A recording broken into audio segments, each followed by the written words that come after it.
Tanginang bubrang na to. Ah! Nira! Ah!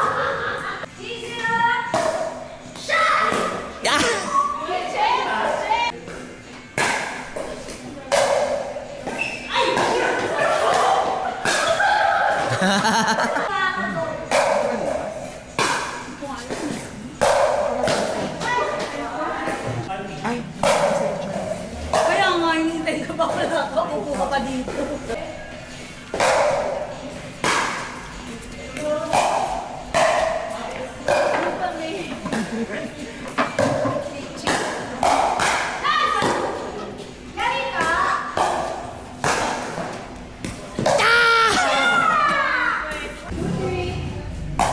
Let's go.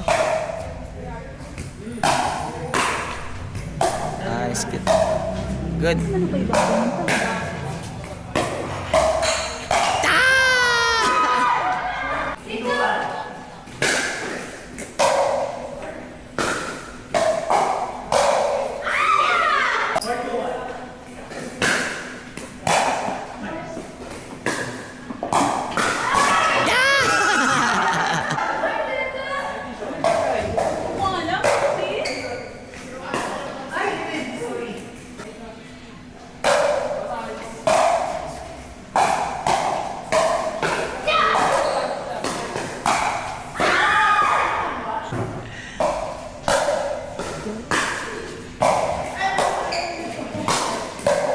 Good. Yeah. Hindi naman kailangan total. Kasi ang tanong gaano ka ba kalaka, much better kailangan mas ano lang kayo sa receive, mag-focus kayo sa receive na di baling malas totally. Kasi kung kung sa open play kasi kagaya kapag once na ang mga kalaro nyo ay same level nyo din, hindi naman naglalakas ang serve yan.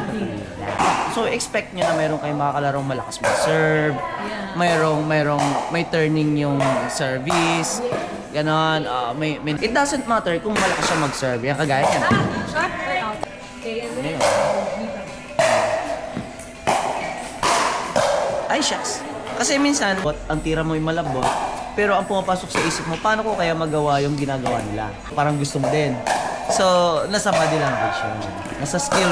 Yan, gaya nyo, no? Nasa skill kasi ng bawat player. May strokes na. Ayun, sakto lang, di ba? Ayan, titira siya. Hindi ganun kalakas, see? Hindi naman kailangan totally na malakas kang pumalo. Ang importante sa kitchen line, kailangan maaral mo ng maayos yung kagaya ng kitchen. Kailangan mo diskarte ka. Yeah, like that. Ano lang siya, consistent lang talaga siya. Pansin mo. Yun lang. Di ba? Principles kaming dalawa. Saan mo nakita? Bilang court pala ako naglaro kanina. Yeah, kagaya. Good, ayan. Boom. Nice, good. Ayan na. Bang! Buhay ka pa! Ganyan lang. Outside! Napa eh. Yes! Lako! Tapos! Tapos! Sibura na nakatayo lang.